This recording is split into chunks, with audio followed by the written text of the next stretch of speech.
નમસ્કાર, ભાગ્ય દર્પણમાં આપનું સ્વાગત છે। હું છું કૃષ્ણા। દર્શક મિત્રો, સાચું બોલવાની પણ એક રીત હોય છે। તેવી રીતે બોલવું જોઈએ કે તે અપ્રિય ન બને। તો આજના સુવિચાર સાથે શરૂ કરી આપના ભાગ્યના દર્પણને રજૂ કરતો અમારો વિશેષ કાર્યક્રમ ભાગ્ય દર્પણ।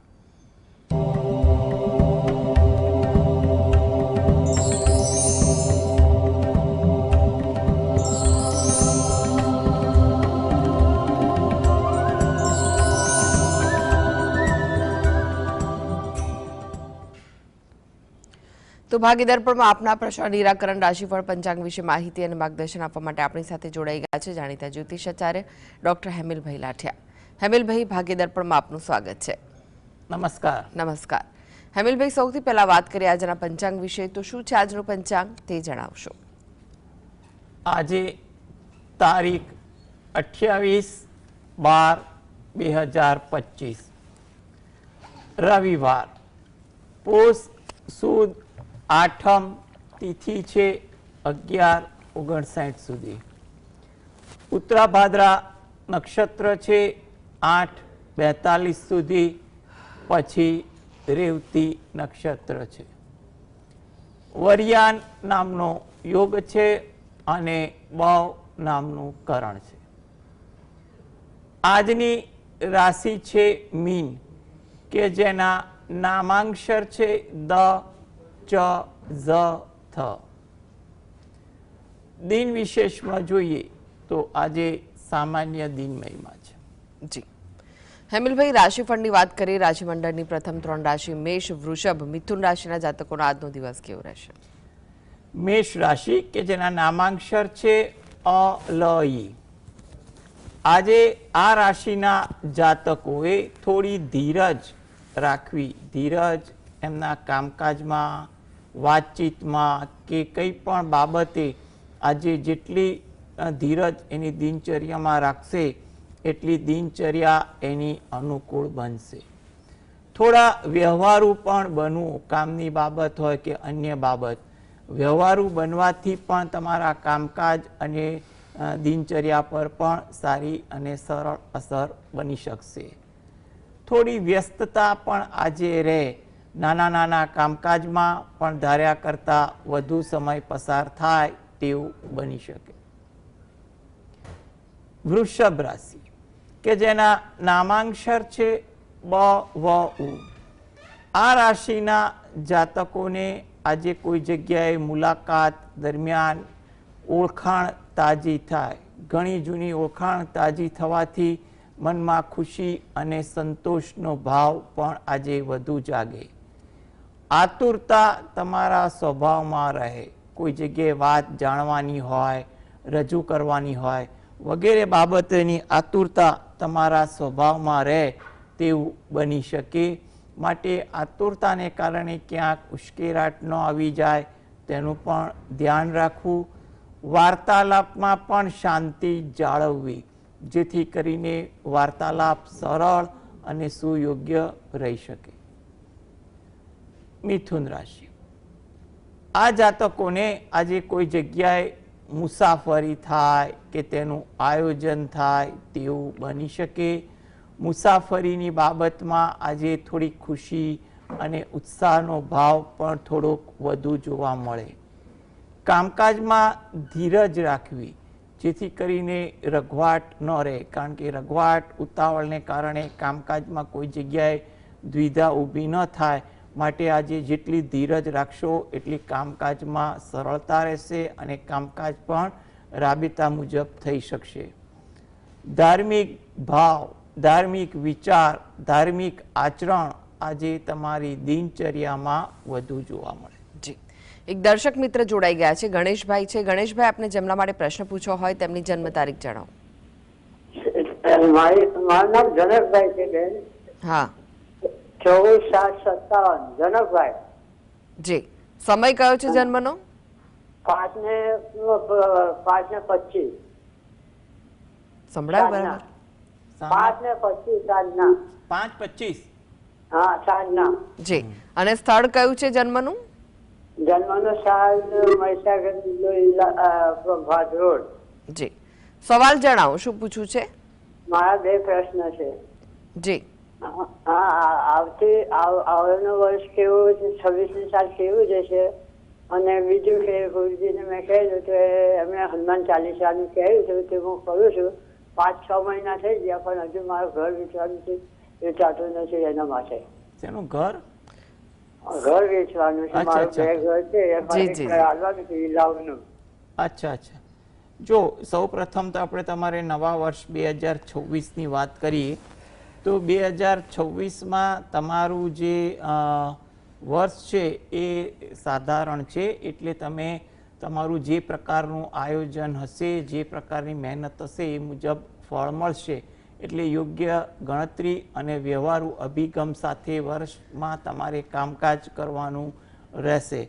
મકાન બાબતેનો જે પ્રશ્ન હતો તો તે માટે પણ તમારે પ્રયત્ન ચાલુ રાખો, કારણ કે તમારા માટે એ મકાન લેવાના કામકાજમાં પણ સમય એવો મધ્યમ છે. એટલે તમારે ખોટી ઉતાવળ રઘવાટ ન કરવી.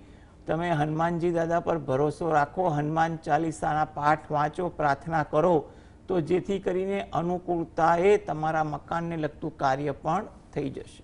જી, પ્રીતિબેન જોડાઈ ગયા છે. પ્રીતિબેન, આપને જેમના માટે પ્રશ્ન પૂછવો હોય તેમની જન્મ તારીખ જણાવો. 31/12/2012. જન્મનો સમય? 12:23 બપોરે સોમવારે. અને સ્થળ કયું છે? અમદાવાદ. પ્રશ્ન જણાવો, શું પૂછવું છે? એમ કે એના આવતું વર્ષ કેવું જશે, ભણતર કેવું જશે અને એનો જન્મ દિવસનો દિવસ કેવો જશે? જો જન્મદિવસ નજીક છે એટલે તમને એની શુભકામનાઓ પણ પાઠવીએ છીએ. બીજી વસ્તુ એ છે કે ભણતર બાબતેની તમારી જે વાત છે એ થોડી ચંચળતાવાળો સ્વભાવ હશે, પરંતુ એમાં થોડી એકાગ્રતા એ પોતે રાખશે તો વધુ અનુકૂળ બનશે. કારણ કે એને ચંચળતા સિવાય જો યોગ્ય માર્ગદર્શન આપશો ને તો પરિસ્થિતિ એની સારી થશે, સારું ભણતર પણ કરશે. એને જે પણ વિષયમાં રુચિ શોખ હોય એ વિષય શીખવા માટે પ્રયત્ન કરશે તો પણ એને ભણતરમાં રુચિ પણ સાથે સાથે વધી શકશે. એટલે એ રુચિ જાણીને જો એ શીખવા માટે મહેનત કરે તો પણ એના માટે ફાયદો છે. નવું વર્ષ એકંદરે 2026 થોડું સારું છે. વિદ્યાભ્યાસ પર પણ એને સારી અસર પડશે. એટલે જો યોગ્ય માર્ગદર્શન સાથે સમજાવટથી તમે એને ભણાવવા માટે પ્રોત્સાહિત કરશો તો પણ એનું 2026માં સારી અસર પડે. જેનો શોખ હોય એ વસ્તુ શીખવા માટે જો અનુકૂળતા હોય તો એ વસ્તુ પણ એને શીખવાડી થોડો પ્રોત્સાહિત કરશો તો પણ એની અનુકૂળતા વધશે. એકંદરે 2026 થોડું સારું છે. એટલે યોગ્ય માર્ગદર્શન તકેદારીથી આગળ વધો. જે પણ ભગવાન પર ભક્તિ રાખતા હોય એને પ્રાર્થના કરો, એ જ અગત્યનું. જી, ઈશ્વરભાઈ જોડાઈ ગયા છે. ઈશ્વરભાઈ, આપને જેમના માટે પ્રશ્ન પૂછવો હોય તેમની જન્મ તારીખ જણાવો. બાબા વિશે પૂછ્યું છે બેન. કઈ? બાબા વિશે પૂછ્યું. 20/1/96. 20/1/96. જન્મ સમય કયો છે? જન્મ સમય શનિવાર. સમય સોદના 7. સાંજે 7 વાગે. હા. અને જન્મનું સ્થળ? જીતપુર. જી, સવાલ જણાવો, શું પૂછવું છે? બાબાના સંબંધનું ને થોડું નહીં સેટ થતું, એના માટે પૂછ્યું હતું. જો એના સારી જગ્યાએ વાર્તાલાપ થાય તે માટે તમારે હાલમાં 2026નો સમય સારો છે. 27 મધ્યમ છે, 28 સારો છે. એટલે તમે કંઈ પણ પ્રકારની ઉતાવળ ઉશ્કેરાટ કર્યા વગર યોગ્ય પાત્ર સાથે વાતચીત કરવાનું રાખો, એ વધુ અગત્યનું છે. જ્યાં પણ જરૂર પડે ત્યાં વ્યવહારુ વ્યક્તિનું માર્ગદર્શન પણ લેવું. આ હેતુથી જો એ પોતે દરરોજ જે સવારે ઘરે બેસીને દત્ત બાવનીના પાઠ વાંચે એ વધુ અનુકૂળ છે. અને જ્યારે પણ અનુકૂળ પડે ત્યારે અઠવાડિયામાં એકવાર કે મહિનામાં એકવાર નજીકના શંકર ભગવાનના મંદિરે દર્શન કરવા જઈ અને ત્યાં શંકર ભગવાન અને પાર્વતી માતાનું પૂજન પ્રાર્થના કરી અને ત્યાં પણ પ્રાર્થના કરવાથી એને અનુકૂળતા વધી જશે. એટલે થોડાક પ્રયત્ન કરો, ભક્તિ સાથે થોડીક આ પ્રકારની પણ ભક્તિ કરો તો જેથી કરીને યોગ્ય સમયમાં સારું પાત્ર મળી શકે. જી, ભરતભાઈ જોડાઈ ગયા છે. ભરતભાઈ, આપને જેમના માટે પ્રશ્ન પૂછવો હોય તેમની જન્મ તારીખ જણાવો. 4/4/2002 જન્મનો સમય બપોરના 2:14 અને સ્થળ કયું છે જન્મનું? ગાંધીનગર. પ્રશ્ન જણાવો, શું પૂછવું છે? એના લગ્ન માટે કઈ રાશિ સાથે ક્યારે શું કરવું? જો આપણે એના લગ્ન યોગ માટે વાત કરીએ તો લગ્ન યોગ માટે તમે વાર્તાલાપ કરો. સમય અનુકૂળ છે. 2026 મધ્યમ છે. 27 સારો દેખાઈ રહ્યો છે. એટલે તમે આ બાબતે જ્યાં પણ વાર્તાલાપ કરવાની હોય એ તમે વાર્તાલાપ કરો. વ્યવહારુ વ્યક્તિને મધ્યસ્થ રાખીને પણ વાર્તાલાપ આગળ વધારવાની કોશિશ કરો, એ ઈચ્છનીય છે. આ હેતુથી તમે પોતે દરરોજ જે સવારે ઘરે બેસીને તમારા કુળદેવીને 2 હાથ જોડી અને પ્રાર્થના કરો. તેમજ તમે રહો છો એની નજીકમાં કોઈ માતાજીનું મંદિર હોય તો ત્યાં આગળ મહિનામાં એકવાર કોઈ પણ તિથિની આસપાસ દર્શન કરવા જઈ માતાજીને 2 હાથ જોડી પ્રાર્થના કરવી, જેથી કરીને સમય અનુકૂળતાએ સારા પાત્ર સાથે વાત નક્કી થઈ શકે. જી, ડાયાભાઈ જોડાઈ ગયા છે. ડાયાભાઈ, આપને જેમના માટે પ્રશ્ન પૂછવો હોય તેમની જન્મ તારીખ જણાવો. મારા દીકરાને વિશે પૂછવું છે. 27/8/2004. જન્મનો સમય કયો છે? સવારે 4:45. અને જન્મનું સ્થળ? આંગદરા. પ્રશ્ન જણાવો, શું પૂછવું છે? એના માટે વર્ષ કેવું હોય છે? પોલીસની તૈયારી કરી રહ્યો છે ને તેના માટે વર્ષ કેવું હોય છે એના વિશે જાણવું હતું મારે. જી જી. જો તૈયારી કરે, મહેનત કરે એ વસ્તુ સારી છે. એને થોડી મહેનત વધુ કરવાના યોગ છે. 2026 આશાસ્પદ તો છે જ, એટલે યોગ્ય આયોજન અને તૈયારીમાં જે પણ પ્રકારના ક્રાઇટેરિયા હોય એ પ્રકારની મહેનત એ કરે એ વધુ અનુકૂળ છે. 26 એનો આશાસ્પદ છે. એ આગળ જતાં પણ 28મી પરીક્ષા હોય 2000 એ પણ આશાસ્પદ દેખાઈ રહી છે. એટલે મહેનત કરે અને યોગ્ય આયોજન સાથે તૈયારી કરે એ એના માટે વધુ ઈચ્છનીય છે. આ હેતુથી એ પોતે જે પણ પોતાના આરાધ્ય દેવની ભક્તિ કરતા હોય એ ભક્તિ કરે એ વધુ અગત્યનું. બાકીની રાશિનું રાશિફળ જાણે તે પહેલા દર્શક મિત્ર આપણી સાથે જોડાયેલા છે. ભદ્રેશભાઈ છે. ભદ્રેશભાઈ, આપને જેમના માટે પ્રશ્ન પૂછવો હોય તેમની જન્મ તારીખ જણાવો. 19/9/77. ફરી એકવાર જણાવશો? 19/9/77. જી.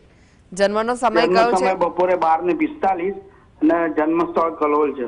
જી. પ્રશ્ન જણાવો. મારા આરોગ્ય વિશે પૂછવું હતું અને મારે નવું મકાન લેવું છે તો અત્યારે યોગ કેવા છે એના માટે મારે શું કરવું આરોગ્યના મકાનમાં? જી. જો સૌ પ્રથમ આપણે આરોગ્ય વિશે વાત કરીએ તો આરોગ્ય બાબતે તમે અત્યારે પરિસ્થિતિ સુધરે તેવા યોગ છે. એટલે તમને જ્યાં પણ કોઈ દ્વિધા રહેતી હોય એનું અંગે તમે દાક્તરી માર્ગદર્શન લઈ અને તમે આગળ વધી શકશો, જેથી કરીને તમને આરોગ્ય અંગે થોડી રાહત મળી જશે. એટલે ખોટી ચિંતા અને ખોટા વિચારો પણ ટળી જશે. એટલે આરોગ્ય બાબતે તમારા સારા પ્રયત્નોનું સારું ફળ મળે તેવા યોગ છે. એટલે એવી કોઈ ચિંતા કરવી નહીં. બીજી વસ્તુ તમે મકાન બાબતે કીધું તો એના માટે પણ પ્રયત્ન કરો, પણ એ બાબતે કોઈ ઉતાવળ રઘવાટ ના કરવી. યોગ્ય માર્ગદર્શન સાથે પ્રયત્ન કરવાથી તમારું એ કાર્ય પણ સારી રીતે સંપન્ન થાય તેવા યોગ પણ 2026 અને 27માં દેખાઈ રહ્યા છે. એટલે તમે પ્રયત્ન કરો, ધીરજ રાખો, જેથી કરીને તમારી પસંદગીનું અને ધારાધોરણનું કામ થઈ શકે. આ હેતુ, આ બંને પ્રશ્ન હેતુ તમે દરરોજ જે સવારે શંકર ભગવાનના કોઈ પણ મંત્રની માળા કરો, એકવાર રામ રક્ષા સ્તોત્રના પાઠ વાંચો અથવા સાંભળો અને હનુમાન ચાલીસાના પાઠ વાંચો અથવા સાંભળો એ તમારા માટે અગત્યનું છે, જેથી કરીને તમારા બંને પ્રશ્ન માટે અનુકૂળતા વધી જાય. જી. નરેન્દ્રભાઈ જોડાઈ ગયા છે. નરેન્દ્રભાઈ, આપને જેમના માટે પ્રશ્ન પૂછવો હોય તેમની જન્મ તારીખ જણાવો. 4/3/91. જન્મનો સમય? સમય 8:52 સવારે. અને સ્થળ કયું છે? સ્થળ છે નવસારી. જી. પ્રશ્ન જણાવો, શું પૂછવું છે? મારા બાબાના લગ્ન યોગ માટે મારો પ્રશ્ન છે. જી. અમે લગ્ન માટે જે છે એમાં અમે 2 વાર ત્રંબકેશ્વર જઈ આવ્યા, આનંદબરીની વિધિ પણ કરી આવ્યા છીએ. જી એ સૂર્યને જળ પણ ચડાવે છે અને રોજ પૂજા પાઠ પણ કરે, વિઠ્ઠલ મંદિરે પણ જાય છે. અને એના ગવર્મેન્ટ સર્વિસ છે અને પગાર પણ સારો છે અને મને પણ પેન્શન છે. તો એના લગ્નનો યોગ કેમ નથી સર્જાતા, એના માટેનું માર્ગદર્શન આપવા વિનંતી. જો સૌપ્રથમ એક સારી વસ્તુ છે કે તમે ધાર્મિક વિધિ વિધાન કરાવી, એ તમારી શ્રદ્ધા મુજબની વસ્તુ છે. એટલે ભગવાન એની રીતે પણ એ વિધિનું ક્યારેક તો ફળ આપશે, એટલે એવી ચિંતા કરવી નહીં. કારણ કે વિધિ વિધાન કરવું એ તમારા વ્યક્તિગત નિર્ણય છે.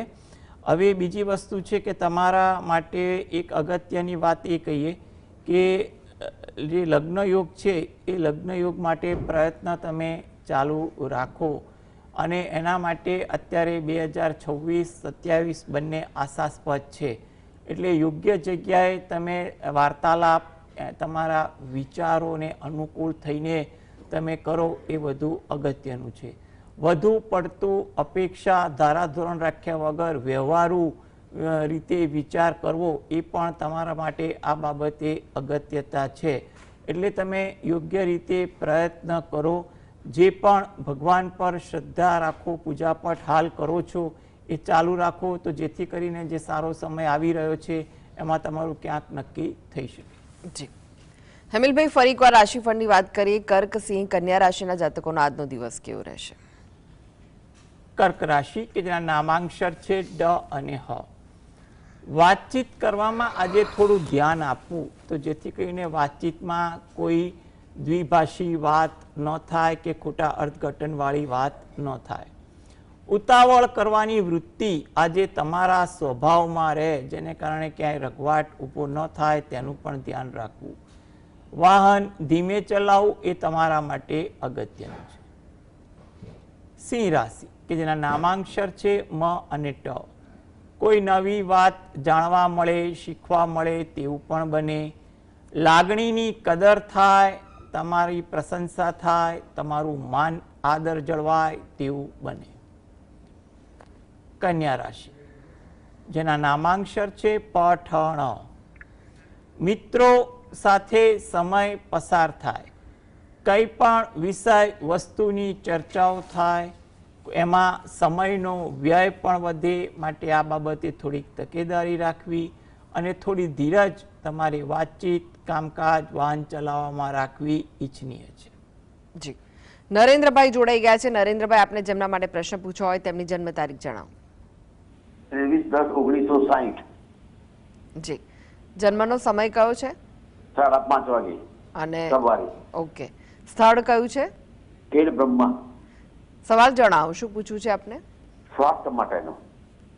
જી જો સ્વાસ્થ્ય અંગે તમને એટલી વાત કહી દઈએ કે 2026માં તમારે સ્વાસ્થ્ય અંગે કોઈ સારી ઉકેલ આવે એવી કોઈ વાત બને, તમારા દર્દનું કોઈ નિરાકરણ આવી શકે એવા યોગ 2026માં દેખાય છે. આ માટે તમે જે પણ ડાક્ટરી માર્ગદર્શન લઈ કંઈ પણ વસ્તુ અનુસરવાનું હોય એ અનુસરો, એ તમારા માટે ઈચ્છનીય છે. 2026 ડાક્ટરી માર્ગદર્શનથી કોઈ ઉકેલ પણ આવે, જેથી કરીને તમને સ્વાસ્થ્ય અંગે પણ સારી સુખાકારી મળી શકે. જી હેમિલભાઈ, હવે વાત કરીએ તુલા, વૃશ્ચિક, ધનુ રાશિના જાતકોની. તેમનો આજનો દિવસ કેવો રહેશે? તુલા રાશિ કે જેના નામાંક્ષર છે ર અને ત. તમારી લાગણી સંતોષાય તેવું બને. કાર્ય વિલંબિત થાય, માટે કામકાજમાં આયોજન રાખવું. થાકની અસર પણ આજે તમારી દિનચર્યામાં વધુ રહે. વૃશ્ચિક રાશિ કે જેના નામાંક્ષર છે ન અને ય. મિત્રો સાથે સમય પસાર થાય, કંઈ પણ નીત નવી ચર્ચાઓ થાય તેવું બને. થોડી વિનોદ વૃત્તિ તમારા સ્વભાવમાં પણ રહે. કામ ટાળવાનું, બીજાને સોંપવાનું મન આજે વધુ રહે. ધન રાશિ કામકાજમાં થોડીક વ્યસ્તતા વધી જાય. નાનું નાનું કામ પણ તમને વ્યસ્ત વધુ કરી શકે. વિચારોમાં પણ આજે પરિવર્તન વધુ થતા જોવા મળે. પરિવાર સાથે વાર્તાલાપ પણ વધે તેવું બને. હવે વાત કરીએ અંતિમ 3 રાશિ મકર, કુંભ, મીન રાશિના જાતકોની. તેમનો આજનો દિવસ કેવો રહેશે? મકર રાશિ કે જેના નામાંક્ષર છે ખ અને જ. ભક્તિમાં આજે ધ્યાન તમારું થોડુંક વધુ ખેંચાય, કોઈ જગ્યાએ વાતચીતમાં ગેરસમજ ન થાય તેનું ધ્યાન રાખવું, તમારી લાગણીની કદર આજે થાય તેનો તમને સંતોષ પણ જોવા મળે. કુંભ રાશિ કે જેના નામાંક્ષર છે ગ સ શ. કામકાજમાં આજે થોડી ધીરજ રાખવી, આયોજન રાખવું, જેથી કરી કામ રાબેતા મુજબ સારી રીતે થાય. સત્કાર્યની ભાવના આજે તમારામાં વધુ રહે, તમારામાં વિચાર આચરણ પણ આદર ભાવ વધુ જાગે તેવો રહે. મીન રાશિ કે જેના નામાંક્ષર છે દ ચ ઝ થ. થોડી ધીરજ આજે તમારી દિનચર્યામાં, વાતચીતમાં, કામકાજમાં રાખવી. કામકાજમાં વ્યસ્તતા પણ વધી જાય, પરંતુ તમારે ધીરજ અને કામ પ્રત્યે ઉત્સાહને કારણે કામ સારી રીતે સંપન્ન થાય. વિચારોની તાલમેલ પણ આજે અન્ય લોકો સાથે સારી રહે. જી હેમિલભાઈ, GSTV સાથે જોડાવા માટે દર્શક મિત્રોને માહિતી અને માર્ગદર્શન આપવા માટે આપનો આભાર. નમસ્કાર. નમસ્કાર. તો દર્શક મિત્રો, આ સાથે જ ભાગ્ય દર્પણમાં આજે બસ આટલું જ. મને રજા આપશો. નમસ્કાર.